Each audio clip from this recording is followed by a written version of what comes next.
Evangelho de Jesus Cristo, segundo escreveu o evangelista Marcos, no capítulo 1, versículo 29 a 31.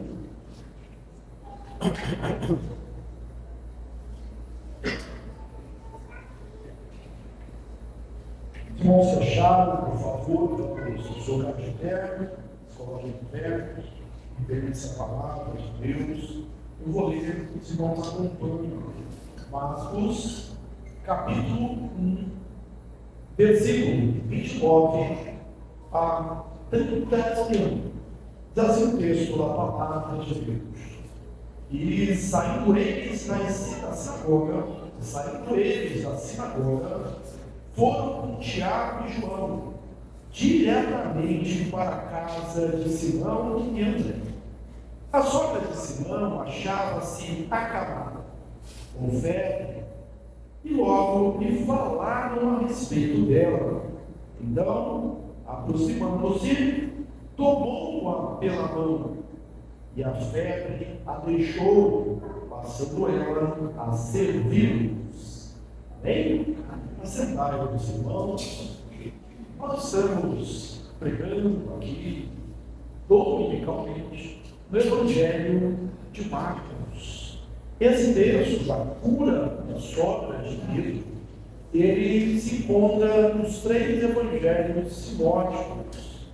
Você que está nos acompanhando, você que tem sempre igreja, sabe que evangelhos sinóticos são aqueles que têm a mesma visão, a mesma ótica. Mateus, Marcos e Lucas. O quarto evangelho, o evangelho de João, é um evangelho mais espiritual, mais teológico, começa mais independente, começa dizendo: no princípio era o verbo, e o verbo estava com Deus, e o verbo era Deus. Eu vou dar início à nossa reflexão falando das diferenças entre os evangelistas, entre as narrativas em relação à cura da sogra de Pedro. No Evangelho de Mateus, o contexto em que essa cura se dá, Mateus ele é mais organizado, ele coloca ali as coisas por tópicos. Então, primeiro vem o Sermão do Monte, e logo após o Sermão do Monte, uma série de curas, que entre elas a cura da sogra de Pedro. Já Lucas e Marcos, a cura se dá depois que ele sai da sinagoga. Semana passada, a sinagoga de Cafarnaum, semana passada nós tivemos a libertação de um processo nessa sinagoga de Cafarnaum. Ainda no mesmo dia, de manhã, eles foram à sinagoga e, acabando o serviço da sinagoga, o trabalho, eles foram para a casa de Pedro, havia se mudado, possivelmente para Cafarnaum, e tinha a primeira, ou a principal refeição do dia, nesse dia do sábado, no dia de sábado, era ali após os trabalhos da sinagoga. No Evangelho de Mateus, Jesus ele vê a sogra de Pedro doente e toma pela mão, toca nela e ela é curada. No Evangelho de Mateus não há nenhum pedido, não há nenhuma súplica. Jesus, o rei Messias, que anda entre o seu povo, que conhece o seu povo, cura a sogra de Pedro, vê a necessidade. Nos evangelhos de Mateus, de Lucas e Marcos, há um pedido. Logo falaram a respeito dela nos evangelhos de Marcos. O evangelho de Lucas vai dizer: rogaram por ela. Então há uma súplica, há um pedido. Mas sem verdade, em todos os 3 evangelhos, que nos chama bastante a atenção, a conclusão deles é a mesma. E Mateus diz que ela passou a servir Jesus. O Evangelho de Marcos e Mateus vai dizer que ela passou a servi-los. Mas em todo caso, em todas as 3 narrativas, a consequência do milagre, a consequência de ser alvo do poder de Deus, a consequência de ser levantada da cama, a consequência de ser curada da enfermidade, é o serviço. Um serviço que vem não como uma obrigação, não como uma barganha, mas como fruto, como resposta, como uma resposta de gratidão a Deus. A cura da sogra de Pedro vai nos revelar coisas importantes sobre três pessoas, ou três tipos de pessoas aqui. A pessoa de Jesus, os discípulos e a sogra de Pedro. E eu convido você a estar bem atento nessas reações e pensar qual é a nossa reação diante da palavra, da presença, do milagre de Jesus. A postura de Jesus. E saindo eles da sinagoga, foram o Tiago e João diretamente para a casa de Simão e André. Pedro era irmão, como Simão aqui relatado, é o irmão de André, foram chamados pelo Senhor, e agora eles estão indo para a casa de Pedro. Pedro era casado e a sua sogra morava com ele, a sua sogra estava doente. Jesus, ele havia, no início do dia, curado, ele foi à sinagoga e ali ele ensinou com autoridade, com poder. Muitos mestres ensinavam, mas ensinavam contando ou valendo-se de fontes. Todo rabino, quando ensinava, ele dizia, segundo o rabino tal, segundo o fulano de tal. Jesus não, eu vos digo. Inclusive, lá no texto de Mateus, vocês têm ouvido isso? Eu, porém, vos digo, é a autoridade da palavra. E também a autoridade da prática, a autoridade da cura. Da mesma maneira que havia muitos pregadores, muitos mestres, havia também muitos curandeiros. Mas esses curandeiros, eles curavam através, quando podiam, através de ritos, através de muitos protocolos e rituais ali que eles tinham.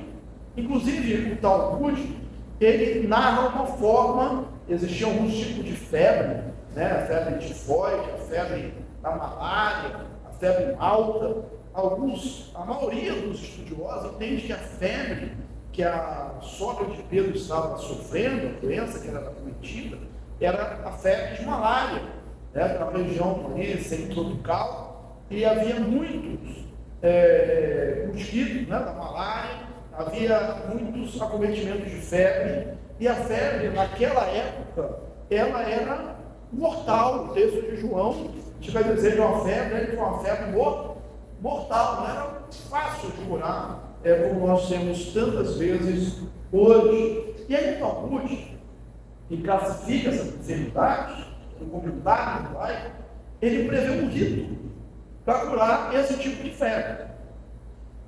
Olha só, não é palavra de Deus, não é a Bíblia, um comentário judaico, mas superstições próprias daquele tempo, né, que Jesus não seguia e que muito menos nós vamos seguir. O que eles faziam? Para esse tipo, aí que dizia o texto, você vai para uma sarça, um espinheiro, prende ali o cabelo com uma tesoura, né, parece um rito desses por aí, né? E aí você no primeiro dia recita o texto de Êxodo, né, 4 e 5. Aí no segundo dia você recita o versículo 6. E no segundo dia, versículo 6. Depois você recita o último versículo, o 7. E aí você faz um rito. Aí o texto não diz. Como se fosse curar alguma coisa. Os curandeiros da época usavam muitos rituais. Se a gente retroagir no tempo, você vai ver, vai lembrar que Naamã, o Sírio, ele esperava rito desse, né? Quando Eliseu fala, vai, banha-se 3 vezes, 7 vezes no Rio Jordão. O que é que ele respondeu para o seu moço? Ele disse, pessoal, eu pensei que o profeta vinha, saía, e colocar as mãos no enfermo, invocar, mas ele fazia um ritual, mas ele apenas me disse isso. É uma coisa fácil. A diferença de Jesus é que ele falou com autoridade. Com autoridade. A enfermidade era curada, os demoniados eram libertos. E se ele está de manhã na sinagoga, na hora do almoço, a hora sexta, ele está na casa de 2 discípulos. O que isso nos ensina? Jesus não é um Jesus só do ambiente religioso. O Senhor não é um Senhor que apenas se preocupa com a sinagoga. Não é um Deus que opera milagres apenas em público, apenas com as pessoas assistindo, apenas com plateia. O objetivo dele não é ganhar fama, não é ter sucesso.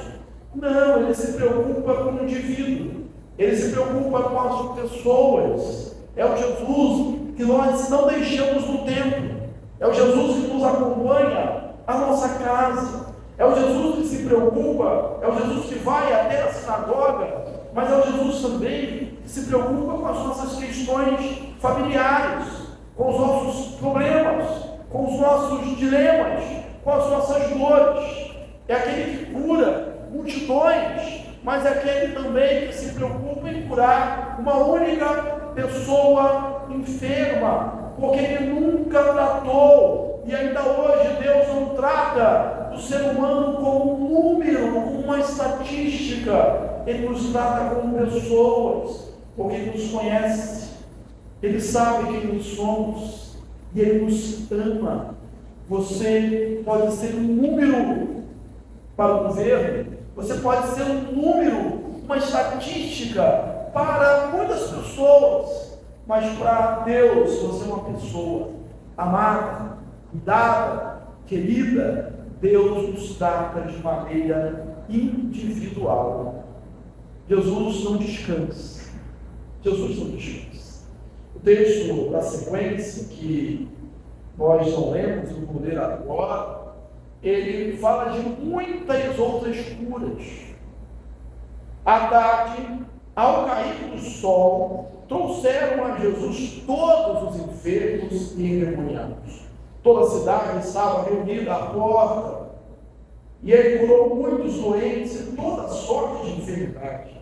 De toda sorte de enfermidade.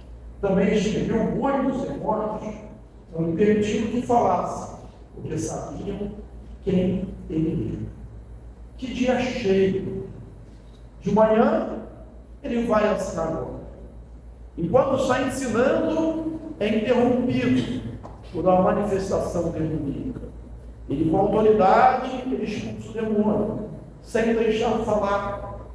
Ainda que naquele tempo, aquela hora, o inimigo ele sempre fala mentira, mas estava falando a verdade. Ele era o Filho de Deus, era o Cristo. E por que Jesus manda ele calar-se? O texto não é claro, meus irmãos. Mas nós podemos inferir. É porque o demônio é mensageiro de Deus. A palavra do diabo, a palavra de Deus, a boca do diabo, continua sendo a palavra do diabo. É porque as pessoas não deveriam crer no que o inimigo está falando, mas pela palavra e pelo poder de Jesus. E também para não antecipar as coisas. A cruz, a crucificação, viria no tempo de Deus. No tempo e na hora de Deus. Ele vai até a casa de Pedro e André, cura só de Pedro e André. À tarde, ao cair do sol. Por que essa expressão ao cair do sol?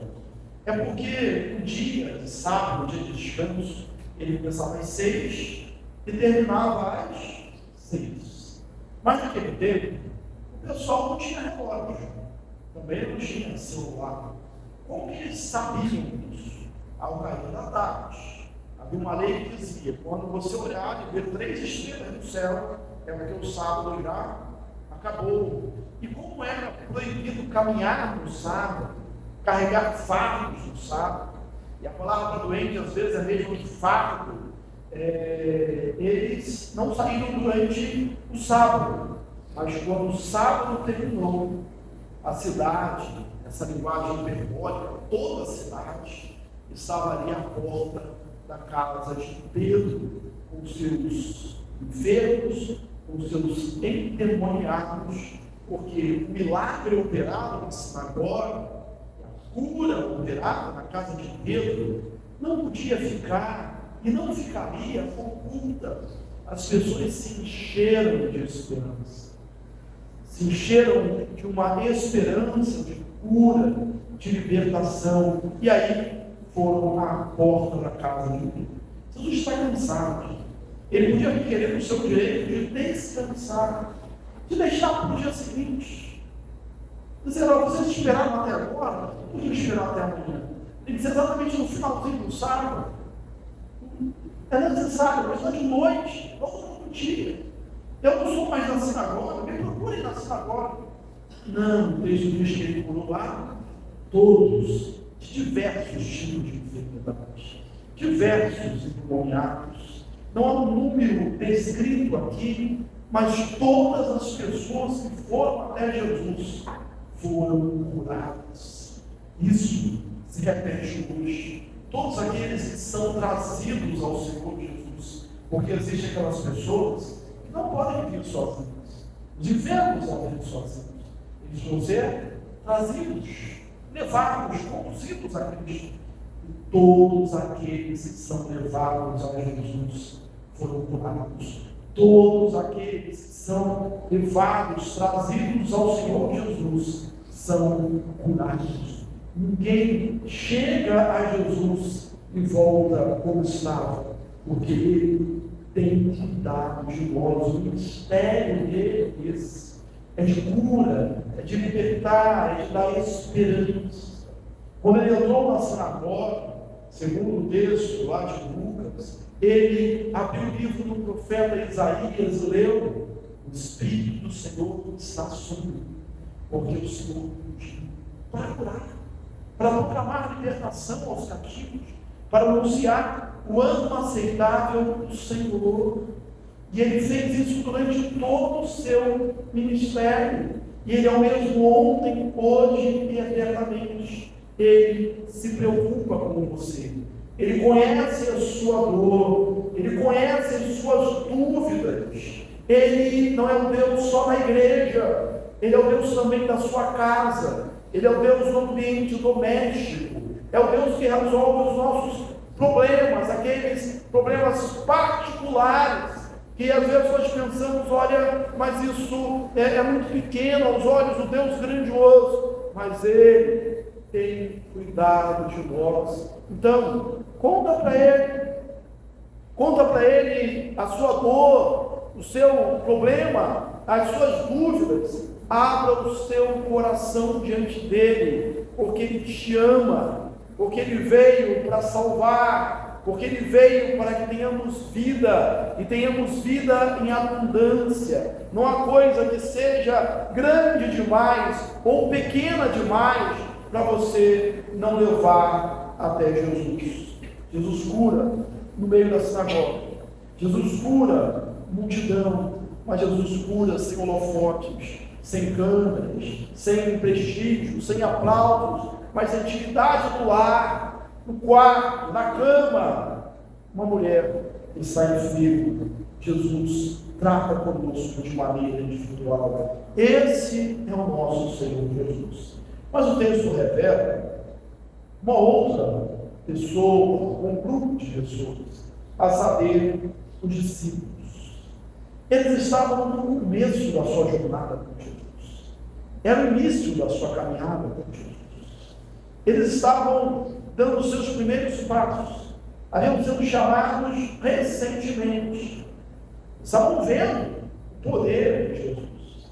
Mas logo cedo, e muito cedo, eles aprenderam aquilo que deveria acompanhá-los durante toda a vida. Eles aprenderam aquilo que nós precisamos aprender, é levar os nossos problemas ao Senhor Jesus. Logo me falaram a respeito dela. Logo me falaram a respeito dela. Às vezes nós, quando temos uma dificuldade, se temos um problema médico, um problema de saúde, nós procuramos um médico. Se temos um problema com a lei, nós procuramos um advogado. Se nós temos um problema pessoal, nós procuramos um amigo, um confidente. E nós podemos procurar essas fontes, sim, mas em primeiro lugar, nós precisamos procurar ao Senhor. Ele não é, como se diz por aí, o último recurso. Ele deve ser o primeiro recurso do crente. Deve ser a primeira coisa que nós buscamos. Ele mesmo disse: buscar em coisa em primeiro lugar o reino de Deus e a sua justiça, e as demais coisas vos serão acrescentadas. Então, ponha isso como uma prioridade na sua vida. Aprenda o que os discípulos aprenderam. Onde a situação está ruim, onde popularmente, como se diz, o calo aperta, primeiramente procure o Senhor Jesus. Logo, imediatamente fale com Ele. Ou o texto, conforme diz Lucas, rogaram por ela, interceda pelo outro, interceda pelo seu familiar, mas não deixe de colocar a sua demanda diante do Senhor Jesus, porque o nosso Deus, Ele tem cuidado de nós, e como Ele cuida de nós, como Ele age na nossa vida. A sogra de Pedro estava enferma, estava com febre, como nós dissemos, estava ardendo em febre, como disse Mateus. E Lucas, que era médico, diz que ela estava com uma febre alta. E o diagnóstico dele mostra a gravidade da febre. Eu abro um parênteses aqui para falar que crente fica doente, crente fica doente, servo de Deus fica doente, profeta fica doente. Eliseu, o texto diz que ele adoeceu da doença que iria morrer. E não é porque ele não era profeta, não é porque ele não tinha intimidade com Deus. Quantas pessoas ele curou, ele ressuscitou pessoas. Eliseu foi um homem de Deus. E mesmo depois de morto, quando houve uma invasão, estavam sepultando um outro cadáver, no meio da confusão, no meio da invasão dos moabitas, eles jogaram o defunto na cova de Eliseu, e o morto tocou nos ossos de Eliseu, e o morto ressuscitou por causa dos ossos de Eliseu. Então, mesmo depois de morto, os seus ossos ressuscitaram as pessoas. Mas ele foi acometido de uma doença, da qual morreria. Então, crente fica doente. A gente tem no Novo Testamento, Timóteo, um pastor, tinha um problema no estômago. Nós temos o apóstolo Paulo, que era constantemente acometido por enfermidade. Fala-se de Epafrodito, que foi acometido de uma doença mortal, mas o Senhor o livrou. Fala de Trófimo, que Paulo deixou doente, enfermo, em Mileto. Paulo conta isso na sua carta de Timóteo. Então o crente fica doente. Aí você diz: pastor, isso é óbvio, isso é realmente fato. Mas hoje a gente precisa afirmar isso, porque tem igrejas por aí dizendo que crente não fica doente, crente fica doente. E mesmo na doença, essa doença, a doença dos nossos familiares, ela não nos paralisa. Não deve nos paralisar. Nós continuamos caminhando, andando e chorando, como diz o salmista, enquanto vamos lançando a semente. Nós não fazemos a obra de Deus porque estamos em paz. Está tudo bem lá em casa, está tudo bem no trabalho, está tudo bem na família, e aí nós podemos fazer a obra de Deus. A crente que pensa assim: quando tudo estiver bem, eu vou fazer a obra de Deus. Não, nós fazemos enquanto vivemos, enquanto temos os nossos problemas, as nossas lutas, os nossos desafios.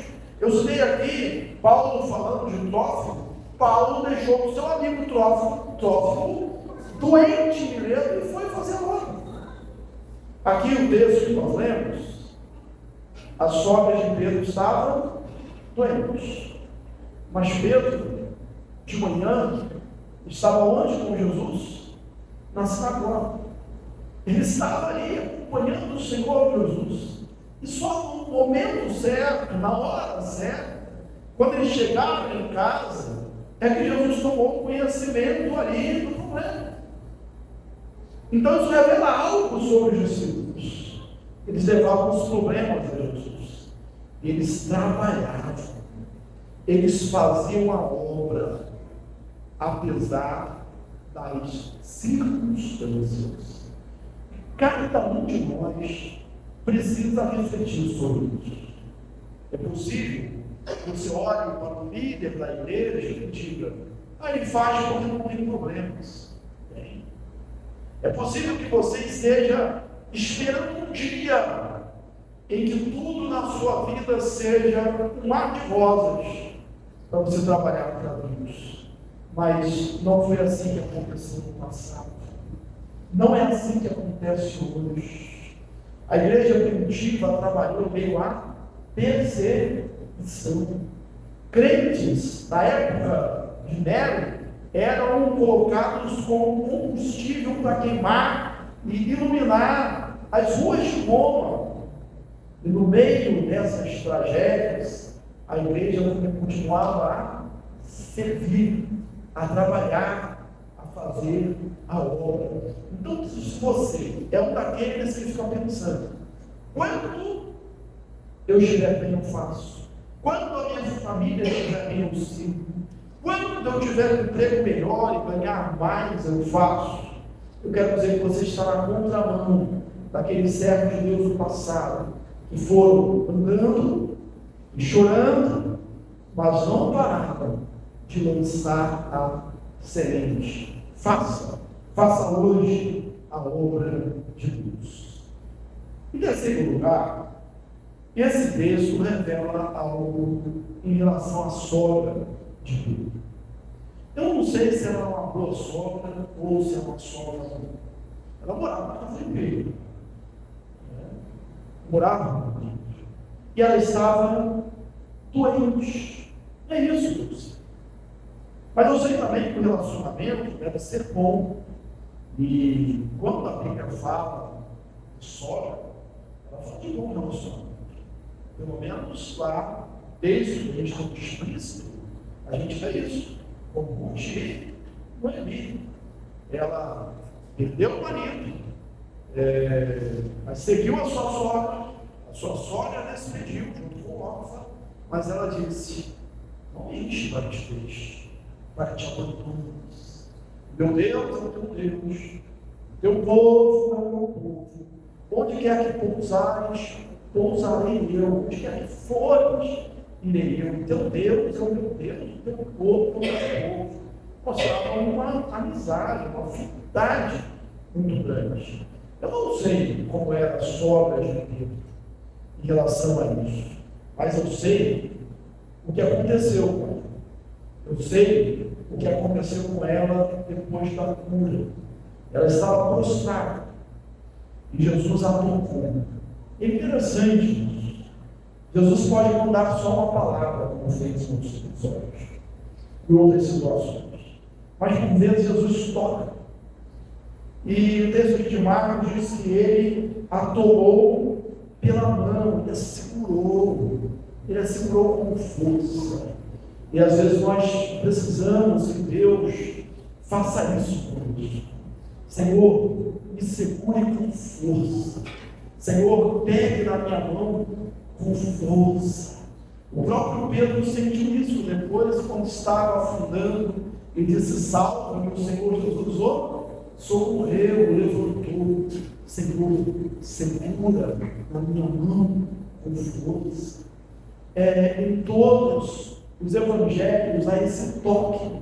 O evangelho de Lucas, que era médico, diz que a ideia de estar na cama, estar prostrado na cama, ele se inclinou.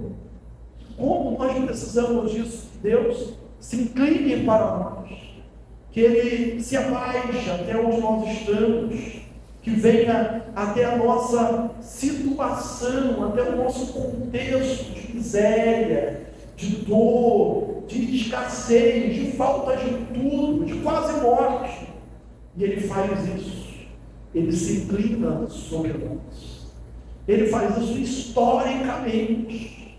No princípio da história humana, quando Deus nos criou, diz que lá não tinha vida, Deus formou o homem, então Ele se inclinou e soprou nas suas narinas o fôlego da vida, e o homem passou a ser alma vivente. Deus toca na gente, Ele se aproxima de nós, Ele é o Emanuel, o Deus conosco.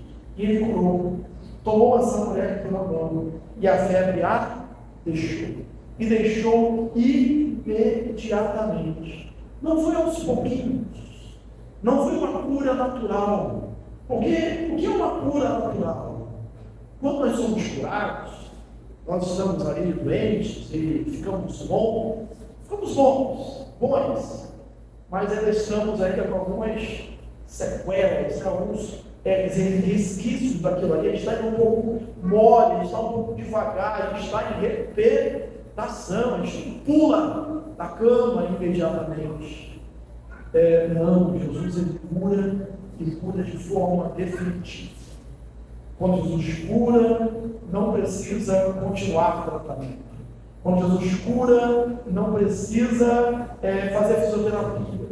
Eu estou dizendo isso de coisas sobrenaturais, de milagres. Eu estou dizendo que você não fazer o seu tratamento.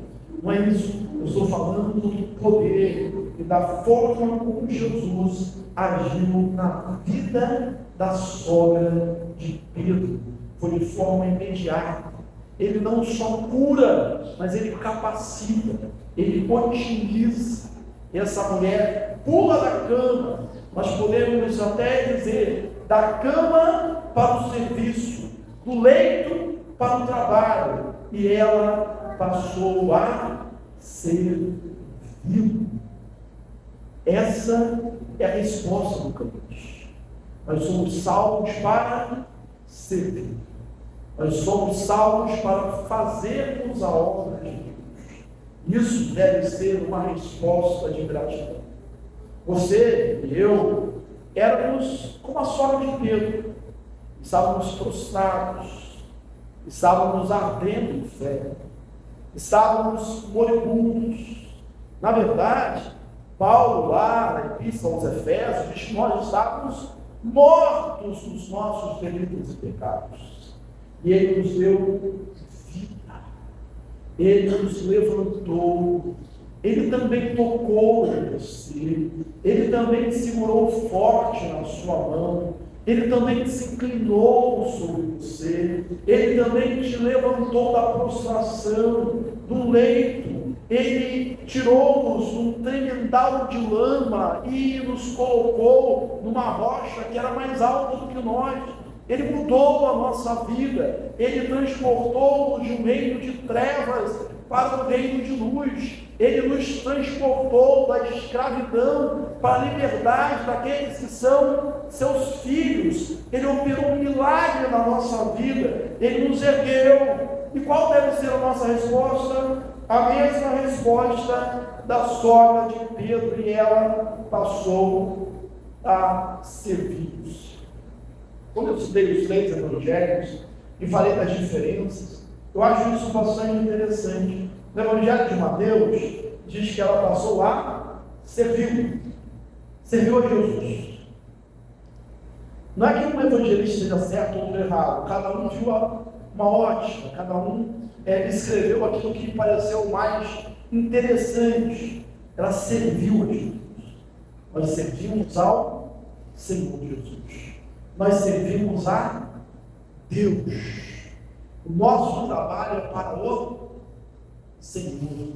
Em Cristo, o nosso trabalho não é vão. Nós temos a certeza disso. Nós servimos a Deus. Mas servir a Deus não exclui, ao contrário, não exclui servir ao próximo, ao contrário, inclui o serviço ao próximo. Por isso que os dois evangelistas, ela passou a servir. Serviu a Jesus e serviu aqueles que estavam na casa. Nós cantamos isso, né? Que nós queremos amar o nosso irmão, queremos compartilhar com o nosso irmão. Nós somos chamados para o serviço, para o trabalho. Isso precisa nos acompanhar, precisa ser uma característica da nossa vida. A nossa missão é servir a Deus e servirmos ao nosso próximo. Façamos isso. É isso que Deus opera na nossa vida. Olha a grandeza desse milagre do Senhor Jesus. Aquela que antes era um peso, era um fardo, e às vezes, por mais amor, por mais carinho que sejamos, uma pessoa na cama acaba sendo isso, um fardo. Ela tem que ser servida. Ela precisa de cuidado. Ela precisa que outros façam por ela. E agora, olha algumas coisas de novo. Agora ela não precisa mais ser servida. Agora não é ela que é cuidada. Ela começa a servir. Ela começa a cuidar. Essa é a resposta que Deus quer de você hoje. Que você levante e que você passe a servir a Deus e servir o seu próximo. Concluímos afirmando: o nosso Deus é o Deus que opera no meio da multidão, mas é o Deus que opera também no segredo, no recôndito do nosso lar, na nossa vida doméstica, na nossa casa. Ele é o Deus das multidões, mas é o Deus também da nossa casa. Então não deixe Jesus na igreja, leve também para a sua casa. Nós somos transformados, curados para servir. E ela passou a servir. Que você possa dizer: eu também. Servir a Deus e servir o meu próximo. E quando te perguntarem por que você faz isso, é porque um dia ele me tocou. É porque um dia ele me segurou com força. É porque um dia ele se inclinou para mim. Mas porque você serve as pessoas assim, elas não merecem. Eu sei que elas não merecem. Mas você não vai ter retribuição. Eu sei que eu não vou ter retribuição. Mas por que você faz então? Porque um dia o Senhor me levantou da minha prostração, da minha febre ardente, da minha morte, da minha escuridão, das minhas trevas. Ele me tocou, me segurou com mãos fortes, ele se inclinou para mim. É por isso que eu sirvo ao meu próximo.